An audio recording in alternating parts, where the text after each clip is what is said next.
Hello folks, it is Wednesday and it is time to do some more hobby nightmares. If you like what I do, please like the video, it does wonders for me in the algorithm and make sure that more people can watch hobby nightmares and see the content. If you want to watch one of these videos up to 48 hours early, head over to the Patreon and back me at any level to make sure that you get access to those lovely, lovely early videos. So, I don't have a lot of time today because we're marking and we've got lots of appointments going on. So, let's start with Dylan, shall we?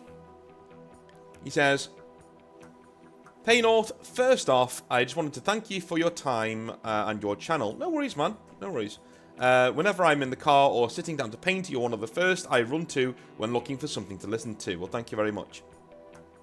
Not so much of a hobby nightmare per se, but just wanted to put this out there for any others in the similar boat as to me. So, a little about me. I am a husband and father of 2 kids.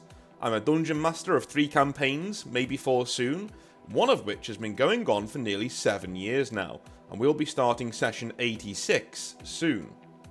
I've always been a gamer. I grew up with a Super Nintendo controller in hand.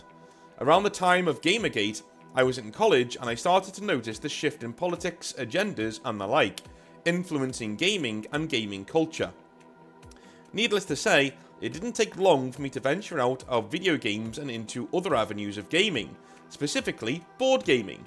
Arkham Horror 2nd Edition was my gateway into tabletop gaming. Before picking this up, when I thought of board gaming, I thought of Monopoly, Chutes and Ladders, etc. Okay, yeah, I mean, the Gamergate thing was, even for me at the time, it was kind of weird. I was like, what is going on here? I know what it is now, obviously. But the world pre-2016, man, yeah, different world. A different world, you know. I remember when gaming, I put it in this way. Do you remember when the Angry Joe show was good? Do you remember? In like 2010, 2011, 2012. That was the last golden age of gaming, in my opinion, you know? Xbox 360, PS3 time. That was amazing. That was an amazing time in gaming. You know, PS2 before that, the best console ever made. You know? Like, it just doesn't get any better than that. Like, even YouTube was in its, like, infancy. Not in its infancy, but it was just starting to become big, you know? And a lot of the creators on there were really passionate and really good. And there wasn't so much politics. In fact, you couldn't find many gaming politics channels or anything like that. Do you know what I mean? Now they're everywhere. Now you can't swing a dead cat without hitting one, you know? But back in the day, it was literally, wow, this game's cool. And Let's Plays, dude. Remember the Let's Plays? You know, in the early 2010s, the Let's Play channels, there were so many good Let's Play channels that you could just sit there and watch in the background while she did other things, whilst this dude with a really cool voice and really, really cool insights into the game played through a game you like. Dude, it's amazing. Such an amazing time. You know? And the weird thing is, things are better in my life these days. Like, I've finished the degree I was starting. I've got a decent job. I've got a really good partner. I've got a nice place to live. I've got a really good computer. You know, touch wood, everything's going well. But I still look back at that time in gaming as better. With like nostalgia glasses on, you know? Amazing, amazing time. Anyway. Tabletop gaming eventually led me to tabletop RPGs and ultimately where I am now. I owe so much to these games, especially Dungeons and Dragons. I consider myself so lucky to have been able to find a passion. The freedom to create and do whatever I want has been very freeing. Just as you talked about it in regards to the Femstodes, you will obey that moment. Yeah, you can kiss my ass, okay? It's our hobby, we can do whatever we want with it. And regardless what the content and IP holders have to say about it. Yeah, you need to divorce yourself from the makers of these big properties these days, right? So if you like 40k, you need to divorce yourself from Games Workshop and not think about what they're doing or what they're saying at all. Same with D&D. I consider myself lucky that I got into tabletop RPGs before I did wargaming. There's just something about being a DM or GM, buying an old book from the 70s and 80s, getting inspired from an adventure or lore, putting it out onto the table and having your players enamored with you for coming up with such an awesome and cool adventure for them to experience. I look at my tabletop RPG library and get excited on what kind of nuggets of inspiration I can find for my next session. Well, make sure you buy Revenant then. You might like it. I look at my Warhammer books wondering how much longer they'll sit on the shelf before going in the trash and being replaced with another book made of less quality and maybe okay lore and rules and points that will last 3 months if I'm lucky. Yeah, that is the difference. That is the difference. Yeah. I never wanted to paint models. I never thought I would be any good at it. Arkham Horror led to other board games, some of which came with minis. I knew they would forever stay grey, because there was no way in hell I'd be able to paint them up. And then I saw an awesome Dracolith model that would be perfect to use for my homebrew world. So, I went off to my local hobby shop, bought some overpriced Citadel paints, and the rest is history. As my skill behind the DM screen grew, so did other aspects of the hobby, 3D printing. My wife had bought me a 3D printer as a birthday gift during our first year as husband and wife. 7 years later, I now own 5 of them, 3 FDM printers and 2 resin ones. Dude, she's trying to save money. She sees you getting into a very expensive model habit, so she's trying to save money. And this is where Warhammer comes in. A majority of the painting tutorials on YouTube feature Warhammer models. Growing up, I heard of Warhammer literally once or twice from one of my good friends. He had told me that his older brother played it, but ended up giving up on it because it was just too expensive. At the time, I categorised Warhammer as the same style game as Magic, as some of my friends were always broke trying to buy whatever card, deck or whatever. But now, seeing these models over and over again on the painting videos, I had somewhat of a deeper interest, but I told myself, and I quote, if these models are as expensive as they are, then I'm not going to get into this until my paint skill is at a point where I think in my head is what I can produce. What is what I can produce on the model? What? Oh, right. What you think in your head is what you actually produce in the model. Right, okay, fair enough. You just worded that in a weird way. And that's what I did. Not sure if that was the right move to do, but, and this is going to make me sound like a bit of an asshole, I've yet to see others in my community who can paint as well as I can. Okay. Do I think I'm the best? Hell no. I am always striving to learn new techniques, to quash bad techniques, and always looking to take the long road instead of a quick and easy shortcuts. And that brings us to today. A Warhammer store opened here just over a year ago. The wargaming community here was really small prior to it opening. Our community Discord grows almost daily. As of last month, I've started my own official LLC business on the side. Commission painting, 3D printing services, as well as paid GMing. I'm still working on this aspect, as I know it can be a bit controversial, depending on who you talk to. Listen, I have no problem with you charging to be a dungeon master or a game master, right? I've done it in the past, right? But you've got to be good. You've got to be good. You know, the amount of horror stories I've seen where somebody charges to DM a session and they've just been grifters or really, really bad, right? You need to record yourself GMing. Do an online game, because those are the hardest way to GM is online. Do an online game and record it and say, listen, this is how good I am online when I can't see your face and we're not having like face-to-face, you know, back and forth. How good do you think I'll be at a table, right? I did that with Blackcoats. I ended up earning a decent amount of money GMing for a fee through Blackcoats. People were like, wow, that's really good. I really enjoyed that, right? And I was like, well, imagine how good I'd be if I turned up to your house. And I did it there, you know? The commission painting can be a challenge at times because I'm having to put my unpainted models off to the side and focus on a customer's model that I may not be all that into. But what I tell myself is that this will make me a better painter in the end, as this isn't a model I particularly care for. Therefore, it would have been a model that I probably wouldn't have ever bought. I would never have had the opportunity to learn from, etc. Constantly having to paint different schemes with different effects for different armies, etc. really is a blessing in disguise if you're looking to improve your painting. I don't have as much time to play as I'd want to, such is life, but my 2 kids are young and like you, I'll be damned if I give up my hobby for my children. Yeah, okay. I'm moving on. Don't get me wrong, I love my children and I make sure they have everything that they need and more, including a father. I do loads of things with them. But when I first became a dad, I was so worried that I was going to disappear, quote unquote.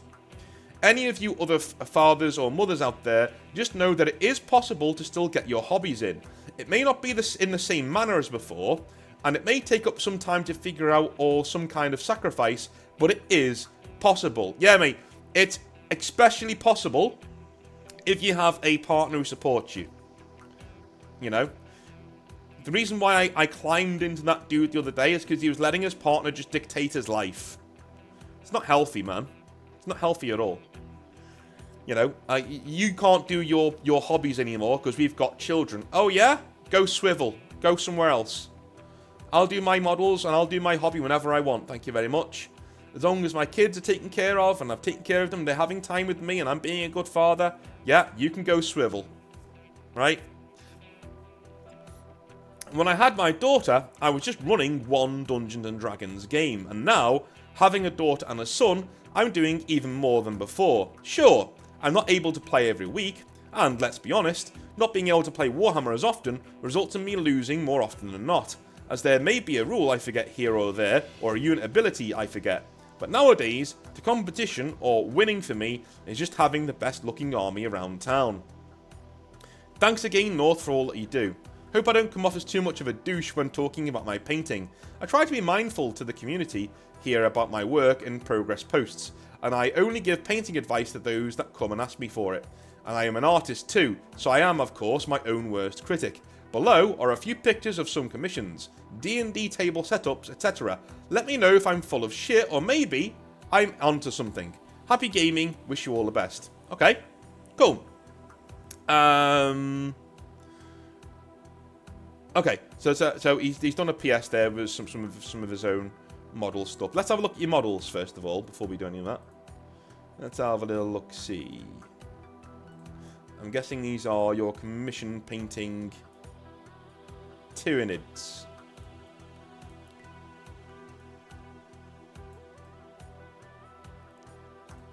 Yeah, man, beautiful, beautiful. No, you're onto something. You are a good painter.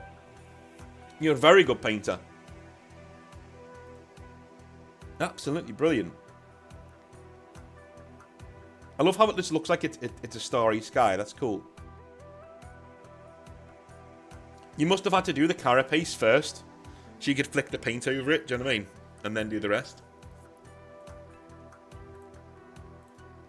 Pretty cool, though.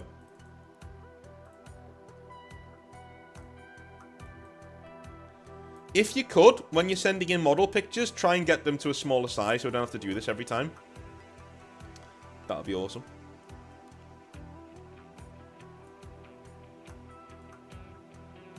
That's lovely.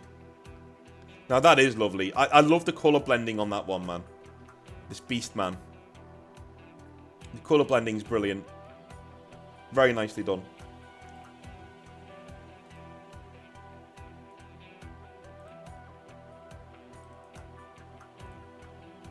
Some Necrons next.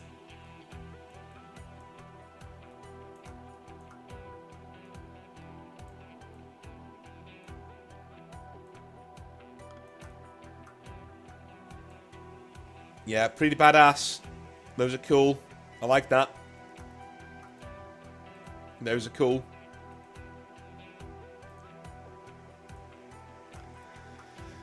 I'm more of a tabletop standard guy. Do you know what I mean? That's just who I am. I'm a tabletop standard. If it passes the arm test, I'm good to go.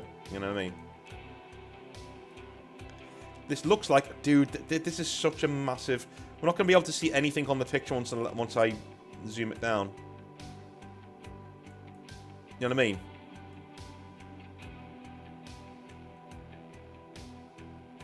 That's a really cool D&D style. Yeah. I love that. That's great. That's really, really, really good. That's fantastic. Really helps with the imagination too. That's brilliant. Well done. You know you've got a good DM when they go the extra mile like this. Do you know what I mean? Fabulous stuff. Right. Moving on, next hobby nightmare. Taldorf says... Taldorf? Okay. Hey, North. My name is... but you can call me Taldorf. Okay, well, let's not start off your email. I caught that one. Don't start off your email with your real name, then ask me to call you something else. Alright, that's not a good start. Alright, my name is that, but you can call me Taldorf. It almost makes me want to say your name just to teach you a lesson, but I'm not going to do that. I want to tell you a story that was a bit of an RPG nightmare and somewhat of a positive hobby story. Okay. A few days ago, this is North talking.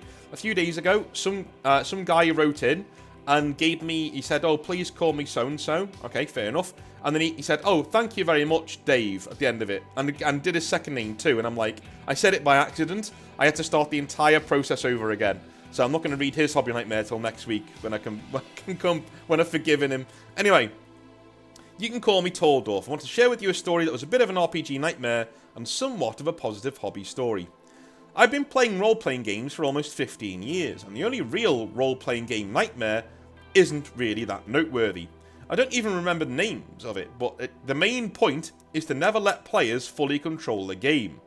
The player in question was an emotional vampire who has made some bad decisions in life and is probably still living with them. Note, this was a Discord game on a D6 system, so I had players from all over the world. She was a player from the North London area. I'm kind of glad I don't talk to her much after she tried to break up another player's marriage. That sounds like a much more interesting part of the story that I want you to expand on. After all that, I tried to run other games to various degrees of success, but the whole thing destroyed my confidence as a game master for a while. Now for the real meat of this email. It's a positive story about resilience after loss, which has a bit of a preamble, so bear with me. I moved again from Alaska to the northern part of the New York state in 2020. I started dating my future wife a few months after the move, and it was, as cliche as it sounds, a fairy tale relationship. I wrote a lot of adventures for role-playing games and tried and failed to run any of them. She understood my weird little hobbies and encouraged me to do them. We were engaged in April of 2021 for a 2022 marriage. I saw she was my wife more than a fiancé because I felt the wedding was just a formality. We loved each other that much. Okay, yeah, I get that, dude. I get that. I get that. I honestly do. I think a lot of other people will as well. That they will know. Like when you're in a relationship, sometimes they're just so, shall we say, ingrained and natural that, you know, the wedding is just a formality. You don't really need it. I get that. Around July of 2021, she was diagnosed with endometrial cancer. Oh no. Oh. 4 months later in November, my wife sadly passed away due to sepsis. Oh, dude. Dude. I've been through a lot of crap in my life, from moving almost every 4 years to being bullied for my weight in school, to living through natural disasters and, more importantly, thinking about ending it all when I was 18. I would have said I was prepared for the worst that life could throw at me, but nothing prepares you for the sudden and agonising death of a spouse. I can't even imagine, mate. Can't even imagine. You know? Cannot imagine. Like, my natural response to things like that is rage. But it's a defense mechanism. Do you know what I mean? Like, my natural response to being hurt like that is rage and anger.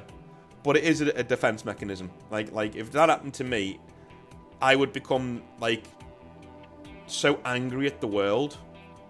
You know? I would not be nice to be around. If I wanted to remain here at all. And I would, because my daughter, right? But if my daughter didn't exist, yeah, man, I don't know. I don't know. It'd be touch and go for me at that point. You know what I mean? For the next few years, I fell into deeper and deeper depression and had more anxiety than before about the future and what would have been a happy life. Yeah, man. Can you imagine the what ifs going through your mind? Gaming was not an option, as more and more horror stories keep coming out of people pushing more old school players out of the hobby for Iron Age Star Trek and let's run a fantasy cafe instead of an adventure in a spooky cave. All the while, I fell into a bad habit of overeating and hoarding whatever I could find that wasn't straight garbage.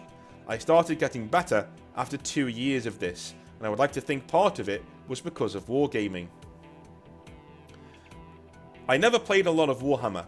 I got into it a bit in college with a friend and built and painted some Black Templars. But then I got some orcs, as I like melee heavy armies, so I put them together and badly painted them, because I was super lazy at the time, more focusing on playing and not really caring what they looked like, unfortunately. I thought I lost them during my move from college in South Dakota to Alaska. Thankfully, I found the box with them in this year, so that might be the next army for Grimdark Future to build after I fix a few of the models.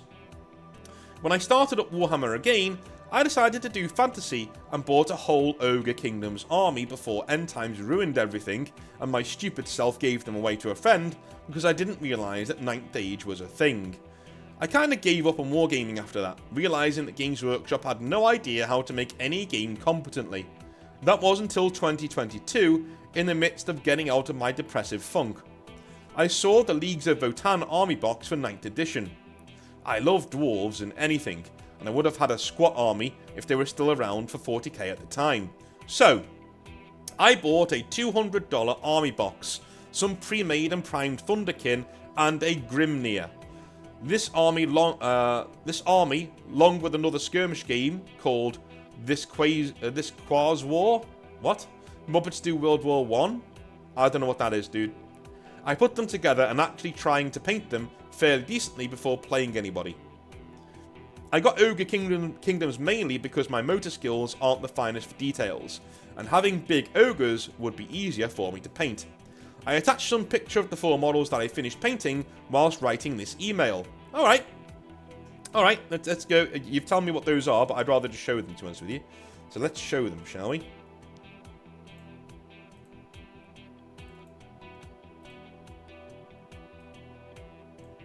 Let's have a look.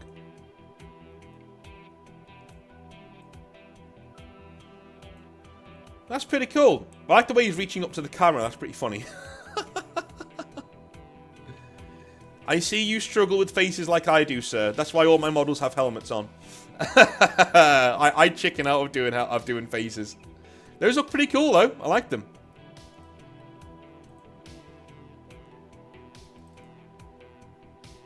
Whoops, I'm just on the same one.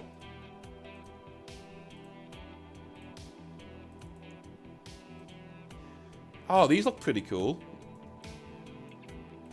So I very rarely see Leagues of Votan these days. It's almost like the codex being so broken when it came out sort of tarnished it for people. I don't know. But yeah, mate, those look brilliant. I'm going to leave them on whilst we do the rest of the Hobby Nightmare here.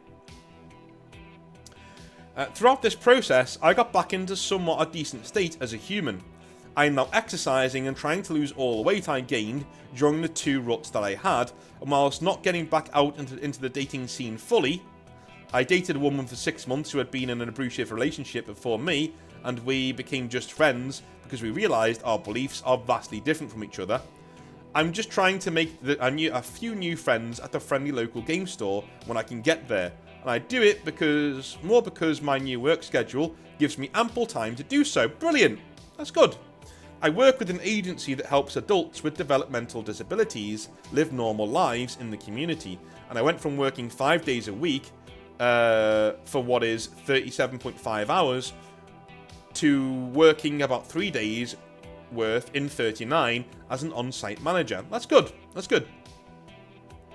As for the future in the hobby, my first love is role-playing games, and whilst I see that the hobby has become, and I don't like it, I will make the best of things by treating people like adults and having those adult conversations. I'm looking forward to my copy of D622E coming in next year. I don't know what that is either. In terms of Warhammer, I listened to the female custodies rant a while back and decided that after my order through the friendly local game store goes through for the last of the Thunderkin and Saget Sagituars order I placed, I will buy third-party sellers and play Grimdark Future as Dwarven Guilds instead.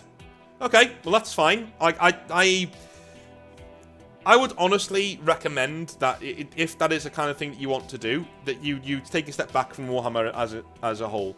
If you're already having mental issues, now I know you're not. I know you're doing well. I'm not saying you're having mental issues. That's not what I'm saying. What I mean is you're in a naturally fragile state. You've gone through a lot of trauma. Warhammer's not the best place for you right now. I'm going to be honest, right? People are going to say, oh, get on with it. No, mate. No. Warhammer literally is kind of toxic. Not going to lie. The way Games Workshop treat their fans, you know, the way that the hobby's changing and ostracizing the people who made the hobby great in the first place, maybe it's not the best place to be. But luckily for you, as you've just said, there is Grimdark Future with one-page rules. There are other places where you can go, get your hobby fix, have some fun. All we need is more players. If more people played OPR, the problems would cease. I'm telling you now. If more people played OPR, we get a terminal velocity going, people can get games of OPR, you are fine, right? I've even had trouble with my friends just going, nah, when I say let's play OPR, right? Because all they want to do is play 40k. I don't know why, right? Because they're miserable when they play 40k, but it's like Stockholm Syndrome, right? They're miserable when they play it, but they still continue to play it and won't play anything else. Do not sit in the fire and complain it's hot. I won't listen. Anyway. I agree that the fandom controls the lore, and like what used to be other favourite fantasy series... Okay, dude, you need to really read over this again, okay? This was really well written, and the last, paragraph here has gone way off the rails. It's almost not English, okay? I agree that the fandom controls the lore, and like what used to be other favourite science fantasy series, Star Wars, fans can say what is and what isn't canon, no matter what other IP say otherwise. Okay. Right. Cool. Sorry for the ramble. The big point is that people going through rough parts of life need to find a healthy outlet to get it out. Don't be stuck in your room all day on the internet or playing video games. Thanks for all what you do, and keep up the good fight, Tordorf. Okay, playing video games is fine. Alright, I'm going to disagree with you there. Okay, playing video games is fine. If you want to play... Whatever gets you through, man. If you're having a really tough time in life, the problem is when it becomes an unhealthy crutch. That's the issue. Absolving yourself in your hobbies and immersing yourself in them isn't an issue in and of itself. Letting that take over your life and be, you know, the be-all, end-all, that's the issue. Alright? I'm a self-guilter, me. I'm a self-guilter, so I will literally guilt myself into thinking... How do I put this? You know, I don't trust myself to do a hobby and not get totally obsessed with it if I've got other things to do. Right? I need to finish my work. I need to make sure my family's doing okay. I need to make sure my missus is taken care of. I need to make sure everything's fine. Once I know everything's fine, and the things that I lead in life, as in the people around me, sorry, I'm the man in my family, that's what I do, right? The things that I lead in life, the people that I take care of, if I know they're taken care of, then I do my hobby. Then I do my streams. Then I do my writing. You know what I mean? Because I can immerse myself in them totally without any fear of guilt or distraction getting in the way. That's just how I am, right? And that's worked for me. So maybe people should do that, you know? If you are a guy and you don't have a job, listen to me right now. If you don't have a job, okay, and you're stuck in a rut in life, make a goal for yourself. What kind of a job do you want? Okay, what kind of training do you need to do that job? Cool. Now go and try and source that training in whatever manner you can. Spend a couple of hours doing that every single day. Your reward for that is several hours if you want, 2 or 3 hours, maybe even 4, of gaming, writing, whatever you want to do, guilt-free. You've got to give yourself a break. Alright? Know what you want from life. I agree. Know what you want. Know what training you're going to need to do. Make positive strides for 3 or 4 hours a day. Full-on work. Right? have some music on in the background, get your resume sorted, send it out to people. Send the emails out to universities asking what you can do to get on a certain university course if you're going to need that for whatever you want to do in life. Send emails out to people who do training in the field that you want to train in. Contact people, network. People will email you back. They will. I'm being serious. They will and do email you back. I get emails like this all the time. I always respond. Right? Start putting the building blocks in place. If you just do that for 3 or 4 hours a day and treat that as your job, you then get to give yourself a break in the evenings and do whatever you want for 3 or 4 hours. Maybe more, right? As long as you're making positive steps and positive progress. That's what you do. Alright? Anyway, I love you a long time. I will speak to you tomorrow on Thursday for another 40k rant, and then we're going to be doing some more lovely 40k hobby nightmares. No, we have a role-playing hobby nightmare this Friday. That's going to be cool. I'll see you then. Have a good one. Bye now.